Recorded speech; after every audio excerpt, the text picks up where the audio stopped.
Je suis désolé, ça a coupé. Donc du coup, comme je disais, là on va passer à la poche principale du sac.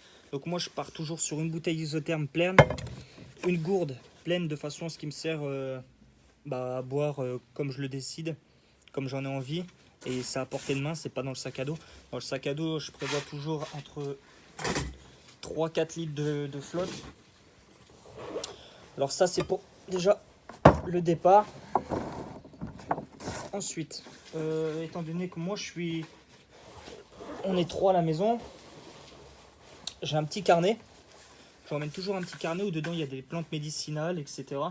Donc j'ai des petites techniques pour faire différents feux.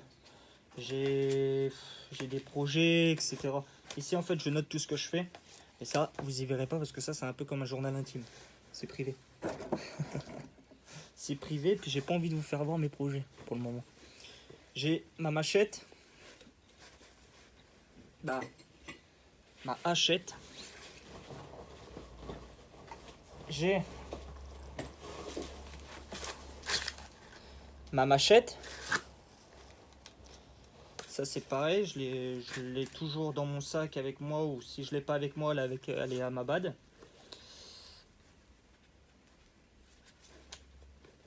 Hop. Sur moi en permanence, j'ai ma trousse Soloniac, mais ça on y verra après. Je vous ferai voir après ce que je trimballe toujours sur moi.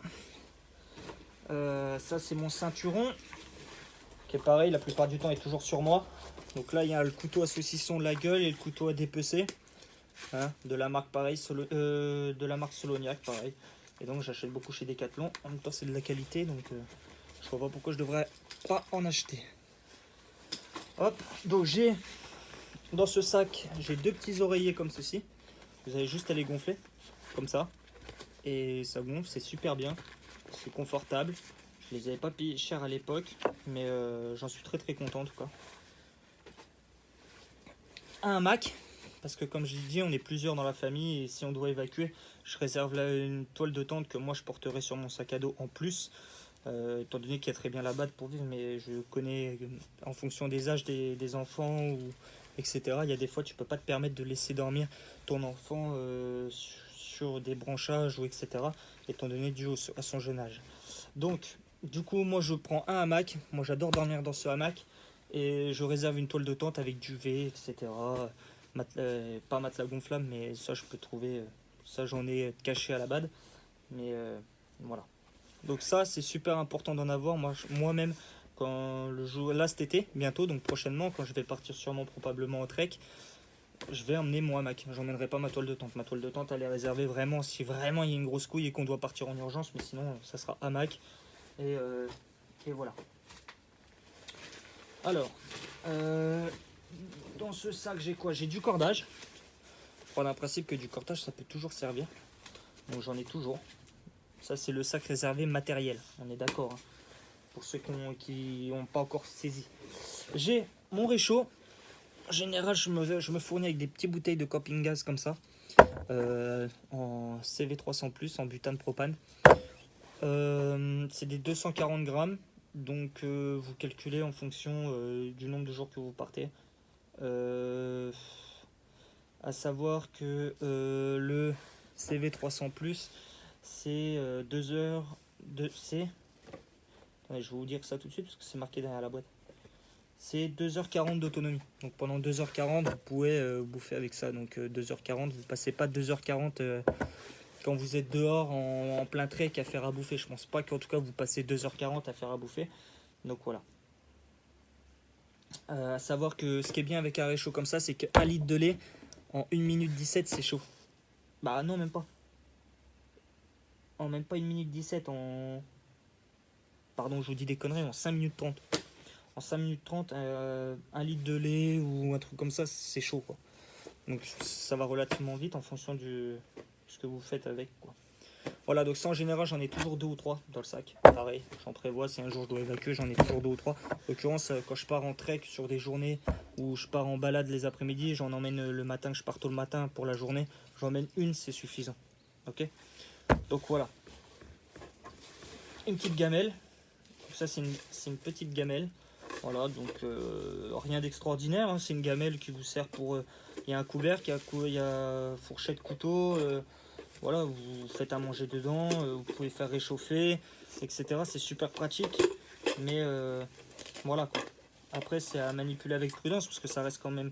il y a du plastique, mais après là c'est en ferraille, c'est exprès pour camping. Après, on verra, j'ai pas encore testé exactement la qualité pour bien en parler. Voilà.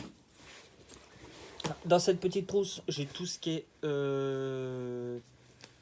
graines de légumes, etc. Si je dois, admettons, évacuer, mais que ça doit prolonger, le but c'est d'être autonome, donc c'est de pas devoir tout le temps bouger pour se ravitailler, pour se nourrir. Il faut savoir aussi planter des légumes, etc. pour essayer d'être le plus autonome possible. Voilà. J'ai une cagoule, des gants, et comme je vous l'ai dit, un bon stock de piles, de fils de pêche, de cordes en tout genre, etc. Voilà.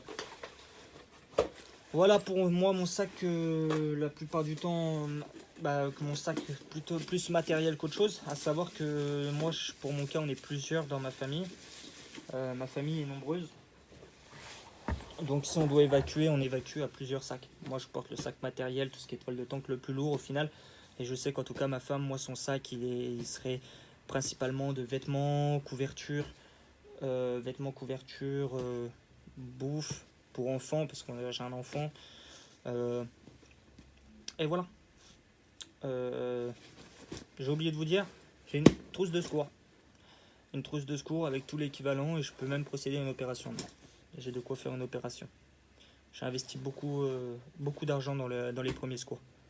Dans le matériel en tout cas de premiers secours parce que je pars d'un principe que survivre c'est bien mais en bonne santé c'est mieux et savoir faire les premiers soins, voire même savoir pratiquer, savoir recoudre quelque chose ou remboîter quelque chose qui est déboîté. Je pars d'un principe que c'est aussi la base de la survie et donc faut toujours avoir le matériel nécessaire pour bien pratiquer, tout simplement. Voilà, donc ça sera tout pour aujourd'hui. Voilà, et je vous dis à bientôt dans une prochaine vidéo. Et voilà, à plus dans le bus. Salut les warriors.